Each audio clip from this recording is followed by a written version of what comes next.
देखे हैं, बड़ी जो यूनिवर्सिटीज़ हैं, जो इससे पहले मैं जिक्र कर रही थी कि बच्चे पढ़ाई के लिए राज्य से बाहर ना जाएं या फिर रोज़गार के लिए बाहर ना जाएं, चीज़ें बहुत बदली हैं। बड़ी यूनिवर्सिटीज़ हैं, इनफैक्ट यूपी से जो अलग स्टेट के बच्चे हैं वो यूपी की यूनिवर्सिटीज़ में एडमिशन ले रहे हैं। तो आगे इसको लेकर कुछ और रूपरेखा है जो तैयार की गई है कि यहाँ से पढ़ें और यहाँ इस तरीके से रोज़गार मिल जाए, अपने बच्चे अपने स्टेट में रहें। मैं इसका उदाहरण इसी से देना चाहूँगा, जैसे मैंने बताया आपको, रैंकिंग बता दूँ उत्तर प्रदेश में कि किस ढंग से बदली और कितनी हो गई। उत्तर प्रदेश में क्यूएस वर्ल्ड रैंकिंग में 2 सरकारी विश्वविद्यालय, क्यूएस एशिया रैंकिंग में 6 सरकारी विश्वविद्यालय, यूजीसी ग्रेड 1 में 3 सरकारी विश्वविद्यालय, नैक ग्रेडिंग रैंकिंग में A++ में 6 सरकारी विश्वविद्यालय, उच्च शिक्षा के बाकी और भी हैं, कृषि के, मेडिकल के, वो अलग बात है। A+ में 2 सरकारी हैं और 7 निजी विश्वविद्यालय, A में 1 सरकारी है और 4 निजी विश्वविद्यालय हैं। B क्यों अभी नहीं गिनता मैं, B तो बहुत से हैं। ऐसे NIRF रैंकिंग में उत्तर प्रदेश के 7 संस्थान आ गए हैं, पर पहली बार ऐसा हुआ है। देश में पहले 500 विश्वविद्यालयों में, देश के 500 विश्वविद्यालय में उत्तर प्रदेश का एक भी स्थान नहीं था। आज 100 के अंदर 3 आ चुके हैं। यूजीसी शोध गंगा अभी निकला है कुछ दिनों पहले ही, उत्तर प्रदेश टॉप 40 में उत्तर प्रदेश के 9 विश्वविद्यालय टॉप 40 में। तो इस तरीके से जो ये गुणवत्ता बढ़ी है तो उसका परिणाम भी सामने आया है। एक उदाहरण लखनऊ यूनिवर्सिटी का दे दूं मैं आपको। इस सब रैंकिंग से पहले या योगी जी सरकार से पहले 70-80 विदेशी भी छात्र पढ़ने आते थे। आज 1000 के करीब विदेशी छात्र पढ़ रहे हैं वहाँ पर। तो ये अब उत्तर प्रदेश शिक्षा का हब बन रहा है। हमने सरकारी विश्वविद्यालयों को समर्थ से जोड़ा। समर्थ एक भारत सरकार का पोर्टल है, वहाँ अगर चलती हुई भाषा में मैं कहूँ तो हर विश्वविद्यालय के जन्म पत्री होगी वहाँ पर। कितने रूम है, इस रूम में कितने पंखे हैं, कितनी खिड़कियाँ हैं, कितने छात्र हैं, कितने एडमिशन ले रहे हैं, कितने निकल चुके, कौन लेक्चरार हैं, कौन छुट्टी पर है। वो समर्थ पोर्टल से जोड़ा गया तो महीने 1.5 महीने पहले तेलंगाना और आंध्रा के लोग देखने आए थे कि उत्तर प्रदेश ने समर्थ में कैसे अपने आप को पूरी तरह जोड़ लिया। यानी पहली बार साउथ उत्तर प्रदेश में आया है, वरना उत्तर प्रदेश साउथ देखने जाता था। अरे वाह। तो ये बदलाव है उत्तर प्रदेश का। उच्च शिक्षा का हब बन रहा है उत्तर प्रदेश, वो मैंने वो बताया।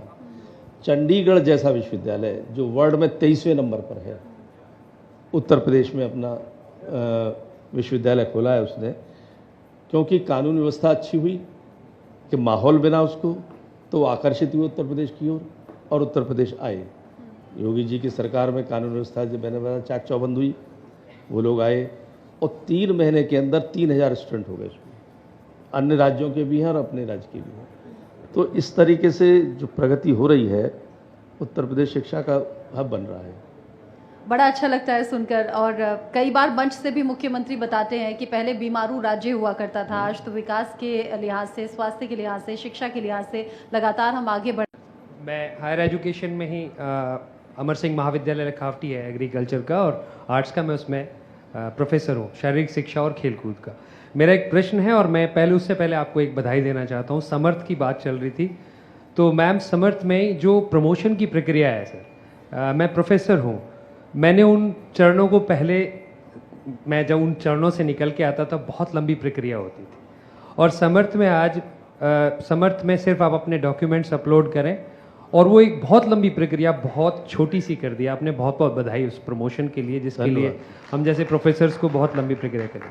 मेरा प्रश्न सर इतना है सर, आपने अभी ट्रांसफ़र की भी प्रक्रिया को बहुत सरल कर दिया है, तो मैं सिर्फ आज ये आपको आग्रह करना चाहूँगा, ये खुर्जा में एक गर्ल्स कॉलेज है सर, आपकी यहाँ से लिस्ट भी जारी हो गई है। एक महिला बहुत लंबे समय से स्ट्रगल कर रही थी वहाँ पर, हायर एजुकेशन डायरेक्टर साहब ने प्रमोशन भी कर दिए, लेकिन अभी भी जो कॉलेज मैनेजमेंट्स हैं और जहाँ पर जैसे मैनेजमेंट नहीं है वहाँ पर वो ब्यूरोक्रेटिक इंटरवेंशंस आपने शुरू में कहा था कि योगी जी ने कहा उसको थोड़ा, तो सर थोड़ा उस ओर ध्यान देने की भी ज़रूरत है।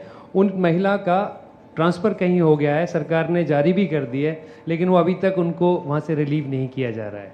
सरकारी विश्वविद्यालय है, वो सरकारी कॉलेज है, एडेड कॉलेज है, एडेड है जी। एडेड कॉलेज में वो एकल ट्रांसफ़र होता है। अगर उनके पास एनओसी है दोनों तरफ की, यानी जहाँ से छोड़ना चाहती है वहाँ की और जहाँ जाना चाहती है वहाँ की, लगभग 200 फाइल शासन में आई हुई हैं ऐसी, और उसमें 112 का हो चुका है ट्रांसफ़र लगभग। मैं उन्हीं में कहना चाहता हूँ सर, वो ट्रांसफ़र की लिस्ट में है मैम। हाँ भाई बता रहा हूँ मैं आपको, लिस्ट में नहीं है, फाइल में है। नहीं बता रहा हूँ मैं, उसमें है 102 में, तो फिर वो क्यों नहीं छोड़ रहे हैं? ब्यूरोक्रेटिक इंटरवेंशंस, वहाँ पे मैनेजमेंट नहीं है, जिलाधिकारी ही उसको देखते हैं। वो एनओसी तो पहले हो गई थी, लेकिन अब उनको रिलीव नहीं किया जा रहा। आप मुझे बता दीजिएगा कि ये कैसे है हो रहा है, वरना तो इस बार ये जितनी पारदर्शिता से, जितनी शुचिता से ट्रांसफ़र हुए हैं, इससे पहले इतिहास में नहीं हुए कभी। जी मैं वही बधाई के साथ ही मैंने आपको कहा था सर, बहुत आसान किया, थैंक यू सो मच। बाकी परीक्षण चलता है ना उन फाइलों का, जैसे उदाहरण के तौर पे मैं, क्योंकि ये प्रश्न हाउस में भी मुझसे पूछा था हमारे विपक्ष के एमएलसी साहब ने, और पीठ ने भी पूछा मुझसे कि आप क्यों, जब आप पे आ चुकी हैं दोनों तरफ से एनओसी, क्यों नहीं कर रहे? मैंने कहा परीक्षण करना। बोले परीक्षण में क्या क्या करते हैं? एक उदाहरण, मतलब ऐसे कई है, एक उदाहरण देकर बताऊंगा कि एक ही विद्यालय ने 2 टीचर्स को एनओसी दे दी जाने की। अब हमको कैसे मालूम पड़ा किसको छोड़ना चाहते हैं वो? ये परीक्षण होता है। उस परीक्षण के उपरांत ये काम, अभी लेटेस्ट 102 की लिस्ट निकली है कुछ 10-12 दिन पहले। बात एजुकेशन और इससे पहले रोज़गार की हम कर रहे थे। एक बड़ा चेंज भी आया है आजकल के स्टूडेंट्स में, और ये यंग एज में ही आ जाता है। उन्हें लगता है कि बड़े होकर हमें नौकरी नहीं करनी है, अपना कुछ बिजनेस करना है, अपना कोई स्टार्टअप स्टार्ट करना है। इसको लेकर सरकार कोई ऐसे कदम उठाने वाली है जिससे स्टूडेंट्स इस दिशा में भी आगे बढ़ पाएँ? देखिए, जो एनईपी के तीसरा मैंने वाक्य बताया, रोजगार से जोड़ना, शिक्षा को रोजगार से जोड़ना, तो रोजगार से जोड़ने में एनईपी में यही है कि रोजगार युक्त शिक्षा दी जा रही है। उन सब छोटी छोटी, जैसे प्लम्बर, कुछ दिनों बाद प्लम्बर मिलना मुश्किल हो जाएगा। मैं एक उदाहरण देकर बता रहा हूँ बस, उसकी भी ट्रेनिंग दी जा रही है। आप वोकेशनल कोर्सेज का जिक्र कर रहे हैं? हाँ, वोकेशनल, और उसमें आदमी अगर चाहेगा तो उसको रोजगार भी मिलेगा, रोजगार देने वाला भी बन सकता है, क्योंकि सरकारी योजना इतनी अच्छी है, जो प्रधानमंत्री की योजनाएं हैं, बैंक लोन, इजी लोन की व्यवस्था इजी हो गई है, ईज़ ऑफ बिजनेसमेंट जिसको कहा गया है, बहुत आराम से लोन मिलता है, बिना गारंटी के मिलता है, वो रोजगार देने वाले बनते हैं। तो इस समय रोजगार देने वालों की ओर जोर है। ऐसे ही जो जहाँ जहाँ जो रोजगार है, हर जगह, जिसे 1 डिस्ट्रिक्ट 1 प्रोडक्ट हम लोगों ने करके विकसित किया है पूरे देश, पूरे दुनिया के अंदर, उन रोजगारों को अभी तक अनस्किल्ड लेबर उनको मिलती थी। अब उन्हीं डिस्ट्रिक्ट के जो रोजगार हैं उनकी ट्रेनिंग खोली जाएंगी हर डिग्री कॉलेज में, इंटर कॉलेज में, जैसी भी होगी, और वहाँ से जब स्किल्ड लेबर आएगी तो फिर या तो रोजगार खुद करेगी, या जो रोजगार चल रहे हैं उनको स्किल्ड लेबर मिलेगी। तो ये सब जो क्रांति हुई है उत्तर प्रदेश की राजनीति में और शिक्षा नीति में, ये एक अचीवमेंट है। बीइंग अ फीमेल, और चूंकि यूपी से बिलोंग करती हूँ, तो जब हम स्कूल कॉलेज में हुआ करते थे, समाजवादी पार्टी की सरकार हुआ करती थी, तब से लेकर अब तक एक बड़ा बदलाव है। और मेरी जब वहाँ यूपी में रहने वाली लड़कियों से जो स्कूल जाती हैं या कॉलेज जाती हैं तो बात होती है, तो वो बताती हैं कि वो जो बदलाव है हमें महसूस होता है। तो क्या ऐसा कोई डेटा आप शेयर करना चाहेंगे?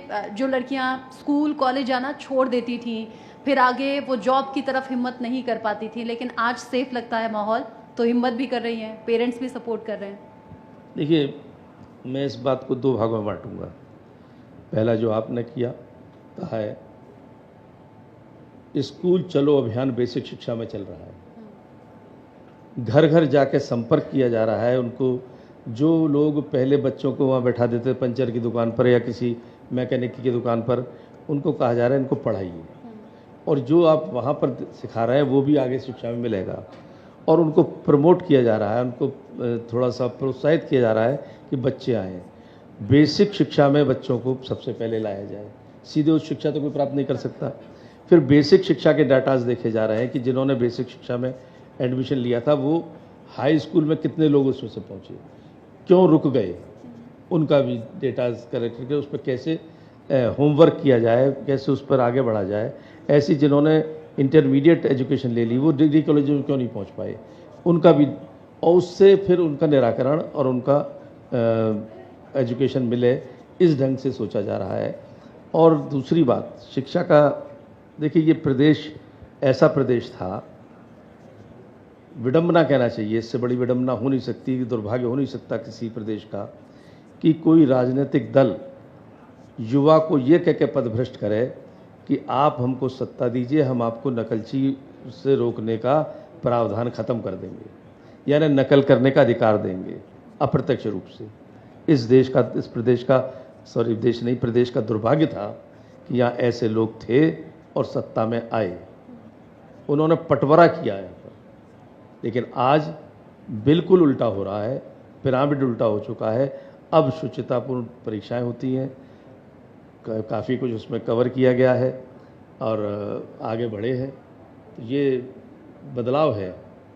बड़े बदलावों की बात कर ली, पॉजिटिविटी की बात कर ली, कुछ ऐसा लगता है आपको कि अभी भी ये खामी रह गई है, इस पर काम करना ज़रूरी है और इसे हम इम्प्रूव करेंगे?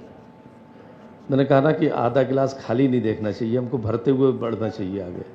लेकिन फिर भी जिन कोर्सेज के लिए प्रदेश के छात्र विदेशों में जाते हैं, उन पर ध्यान है अब हमारा कि वो लोग यहाँ पर आके शिक्षा दें, क्योंकि जो संसाधन युक्त है वो चले जाते हैं, जो संसाधन विहीन है वो रह जाते हैं। अंतिम छोर पर बैठे व्यक्ति के पास हायर एजुकेशन पहुँचे, विशेषज्ञता वाली एजुकेशन पहुँचे, इसकी चिंता है उत्तर प्रदेश सरकार की, योगी जी की सरकार की।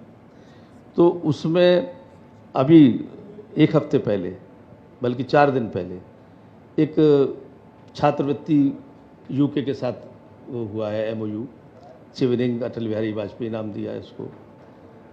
उसमें अभी स्टार्टिंग में 5 छात्र यूके जाएंगे, जिस यूनिवर्सिटी पे उंगली रखेंगे इस यूनिवर्सिटी में हमको जाना है, उस यूनिवर्सिटी में जाएंगे जिसका आधा खर्चा यूके सरकार उठाएगी, आधा हम उठाएंगे। तो वो गरीब छात्र भी जा सकते हैं वहाँ पढ़ने। फिर उन लोगों को इनवाइट किया, अभी जब MOU हो रहा था तो हमारी बात हुई कि मैंने कहा आप यहाँ पे आकर किसी भी सरकारी विश्वविद्यालय में अभी शुरुआत करें कि सरकारी विश्वविद्यालय में हम आपको कैंपस देंगे, आप अपने फैकल्टी लाइए, जिससे कि यहाँ पर लोगों को, अंतिम छोर पर बैठे व्यक्ति को भी वो शिक्षा मिल सके जो कि लोग विदेशों में पढ़ने जाते हैं।